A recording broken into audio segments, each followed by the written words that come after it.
I don't know if any of you know this, but I'm a grown-ass man. So let me ask you a question. What if I told you that one of my favorite games is a game where you play as a teenage girl in high school who can rewind time and has, and I mean this seriously, possibly the corniest dialogue ever? Broken?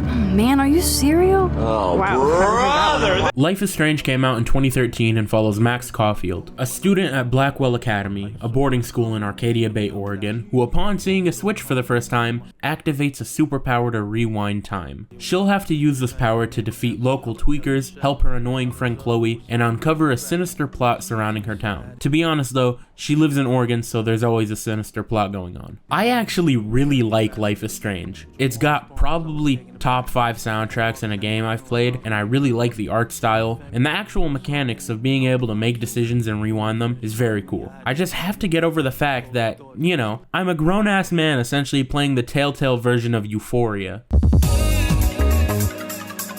Everybody on Earth, at some point or another, has been corny. This is a fact of life. At one point or another, you will say or do some corny stuff. And in the case of Life is Strange, you're saying corny stuff constantly. Man, are you serial? Ready for the mosh pit, Shaka Bra.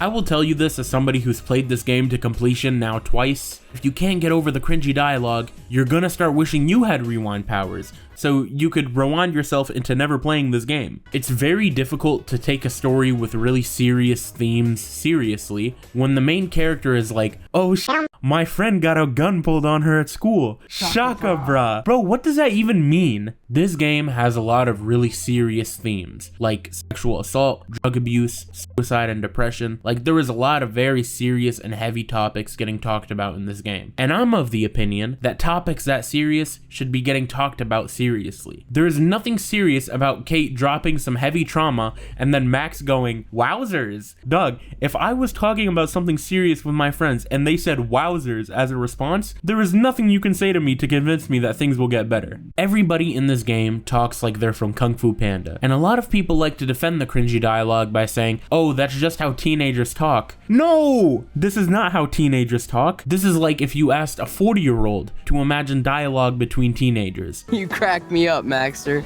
Of course I'm baked, so I'll laugh at anything.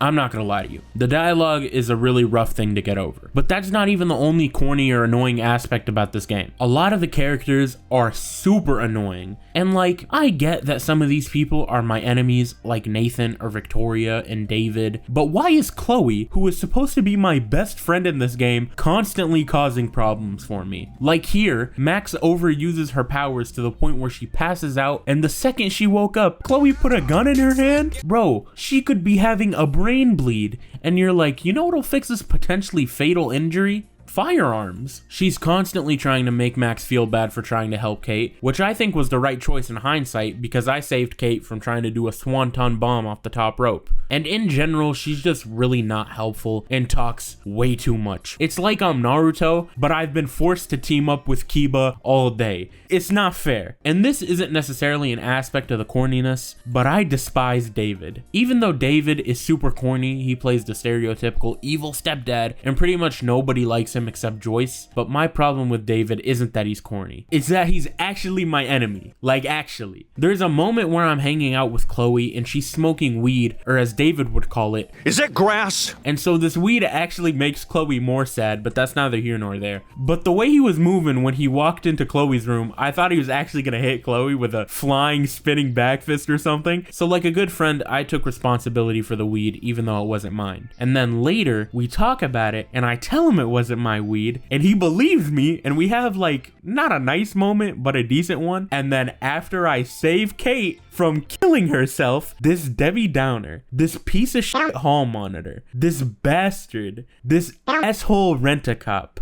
said not only am I a weed addict, but he also made up the fact that I am a weed dealer. How can I trust you? You can't. She's smoking and selling dope, not saving lives. He lied about me just because he was butthurt. He doesn't know how to lock a roof access door. From this point onward, I made a vow that if I ever see David Madsen, I'm going to take the gun that Chloe gave me and I'm gonna... Coming to function, I'm half. Life is Strange, despite having possibly the most cringy and corny dialogue of any game I've ever played, is still a really good game. The game has this incredible way of creating a really warm atmosphere by using the art and music in perfect succession, which really helps you forget about how the main character solving all these crimes keeps on saying shaka brah at the worst moment possible. You don't know who the fuck I am or who Shaka brah. A big aspect of the enjoyability of this game comes from the fact that it's a decision-based game where I can rewind time. I think I spent 20 minutes laughing watching Alyssa get hit by the football and then rewinding, watching her get hit again, and then rewinding and telling her to get out the way. Shit. I actually really enjoy decision-based games. They're probably one of my favorite genres of game, and I think they're some of the most interesting games out there. I like how decision games force the player to become more attached to everything that goes on because you control all the dialogue, movement, and outcomes. Life is Strange is able to make you feel attached to the characters in the game, despite actually disliking most of them. And that's a feat in of itself, because I really don't like most of these people. But the more you play the game, the more engrossed you feel in the world, so you can't help but care about your interactions with them. I know I mentioned it a few times already, but I really need to discuss the music. Life is Strange probably has top 5 soundtracks in gaming. Not only is the music really good at complementing the events taking place in the game at any given moment,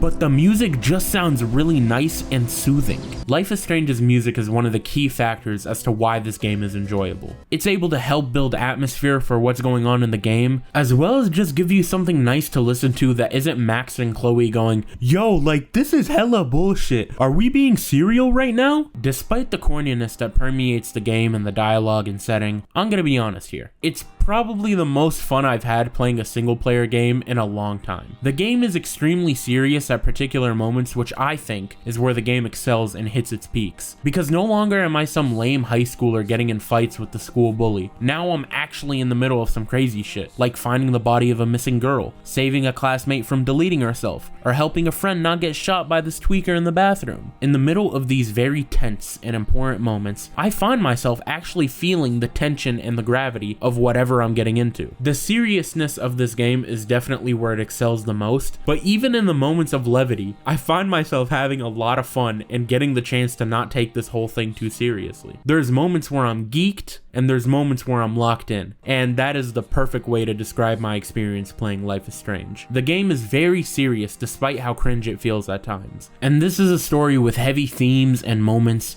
and it's at its best when it leans into that seriousness and becomes almost like a soap opera. But there's also moments of levity that are able to cut the tension, and whether it's by accident or by design, it's immaterial. This game is really good at flip-flopping between those two states, and that's why despite all the cringe and corniness, I think this is still a really good game.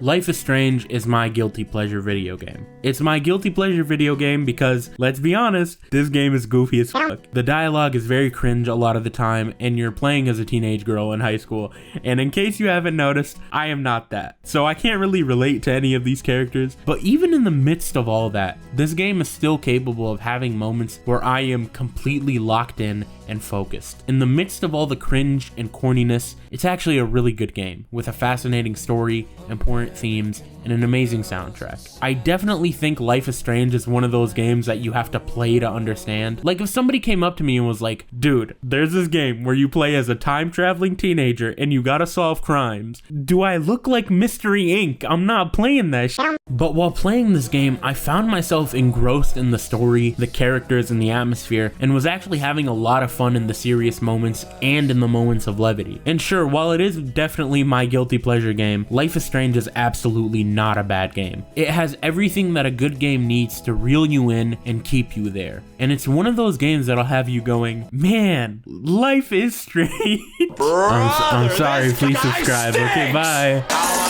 Bitch, I just want you. I be out late night still thinking of you. Wanna know where I be if I want with you. And I like how you acting, I like how you move. And I like how she acting, she throwing me drops. She don't like when I'm hot up, sipping on drops. She know how I get her, I go through a block. Had a talent for her, I stop on her. I don't want none of these bitches, I just want you. I be out late night still thinking of you. Wanna know where I be if I want with you. And I